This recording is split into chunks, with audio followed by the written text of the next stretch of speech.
За сайн байна уу? Та бүхэндээ бараа материалын нэгжийн өртгийг хэрхэн тооцох аргачлалыг үзүүлье. За бидний жишээгээр импортоор 7 төрлийн барааг урдаас оруулж ирсэн байна.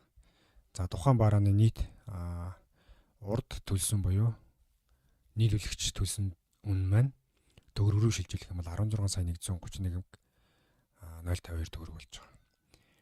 За уг үннээс гайл дээр 5% татвар тооцдог байгаа. 16,5% нь 806 мянга.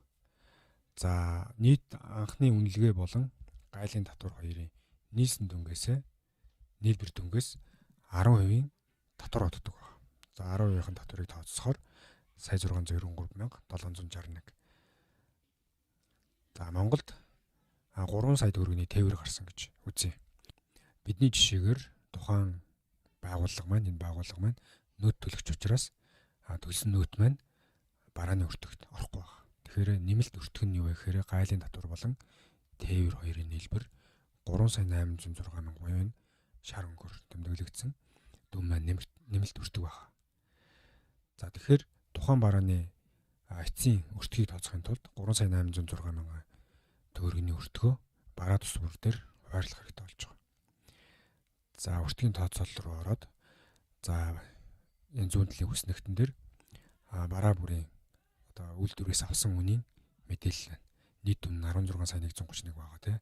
За энэ дээр 3,806,000-ын тээвэр болон гайлын нэмэлт өртгийн хуваарлтыг хий.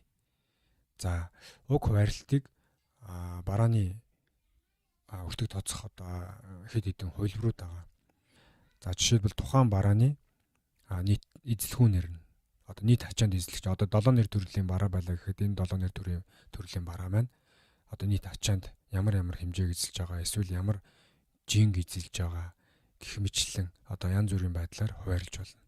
Ерөнхий хуваарлах зарчим нь тухайн бараа жингээрээ эсвэл эзлэгүүнээрээ за үнийн дүнгээр ч юм уу тухайн нийт ачааны хэдэн хувийг эзэлж байна. Тэр хуваар нь нэмэлт өртгөө хуваарлж өгнө гэсэн үг. Бидний жишээгээр болохоор за нийт үнэлгээгээр нь нийт 16 сая төгрөгийн бараа авсан. Эндээсээ жишээлбэл ширээ гэхэд сая 392 мянган төгрөгийн өртөгтэй байна.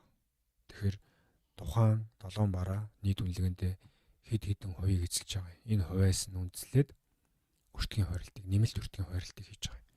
Нэмэлт өртөг маань 3,806 байгаа тий. За тэгээд үнийн дүнгээр нь өртгийн хуваарлтыг хийж үзүүлье. За ингэж хийхэд тулд за тэнцвүүгийн тэмдэг, за ширээн дээр тэнцвүүгийн тэмдэг дараад нэмэлт өртөг 3,806-ийнхаа үрчиг нь ширээ 9% эзэлж байгаа учраас ширээний үнэлгээ 9%-ийг нь сонгоод 3,806-ыг нэг өсөндөө 9%-аар нь үржүүлж байгаа гэсэн үг. За тэгэхээр ширээний нийт өртөг нь гараад ирж байгаа. Нэмэлт өртөг нь гараад ирж байгаа гэсэн үг. За мөн адил сандал нь 3,806-гийн нэмэлт өртгийнхөө 6% нь үнэн эзэлж байгаа. За гэх мэтлэн яг энэ томьёогоор доошоогоо хуулаад өгье. Харгалзах хувьдаар нь үржүүлж байгаа энэ томьёог доошоо хоолонгод 3,806,000 төгрөгийн нэмэлт өртөг маань бараа тус бүр дээр үнээр хуваарлагдчихж байгаа гэсэн үг. За энэ болохоор нийт барааных нь өртгүүдтэй 3,806. За тэгэнгүүт нэг барааны өртгөө олохдоо за ширээнд хуваарлагдсан 321 мянга нийт 6 ширхэг ширээ байгаа. 6 ширхэг ширээнд байгаад нэг ширээн дээр нэмэгдэх барааны үнэлгээ. За яг үүнтэй адилхан 232 мянган төгрөгийн нэмэлт өртгөө сандалд хуваарлагдсан өртгөө 8 ширхэг сандалтай байхаар нэг сандалны өртөг гараад ирж байгаа. За гэх мэтлэн доошоогоо томьёогоор нь хуулаад өгөхөөр нэг барааны нэгжийн өртгүүд гараад ирж байгаа. Нэмэлт өртгүүд гэсэн үг. За нэмэгдээд анхны үйлдвэрийн үн дээр худалдаж авсан нэгжийн үн гэдэг энэ харагдаж байна 232 мянга дээрээ нэмэх нь 54 мянган төгрөгийн нэгжийн өртөг нэмэлт өртөг нэмэгдэж байгаа. За тэгээд нийт өртөг нь ширээний хувьд 286 мянган төгрөг болж байна. За энийгээ доошоогоо адилхан бүх бусад бүтээгдэхүүний барааны хувьд бас адилхан нэмнэ гэсэн үг. Хаалганы үйлдвэрийн үн дээрээ нэмэлт нэгжийн өртгөө нэмээд 105-ыг нэмэхээр 550 болж байгаа гэсэн үг. За нэмэлтээр сонирхуулахад гайлын мэдүүлэг гэж байгаа.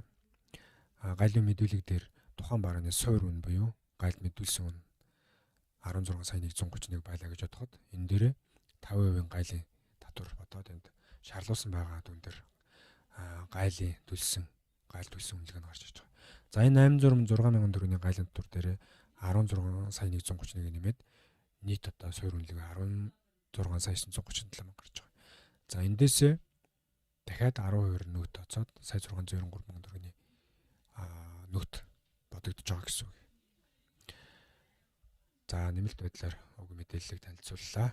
За бидний нэг барааны шинэ өртгүүд нийт өртгүүд гараад ирсэн байна. За энэ өртгийн мэдээллээ одоо бараа материалын бүртгэл дээрээ буюу нарийн бүртгэл дээрээ үний мэдээлэл оруулж ирэх нэ. Нэг осондоо нарийн агуулга дээрээ одоо шинжлэгдсэн өртгийн мэдээллээ энд оруулж ирж байгаа гэсэн үг. Нэг бүр бүтээгдэхүүний үний мэдээлэл тусгагдж байна. За анхаарал тавьсан сонсонд баярлалаа.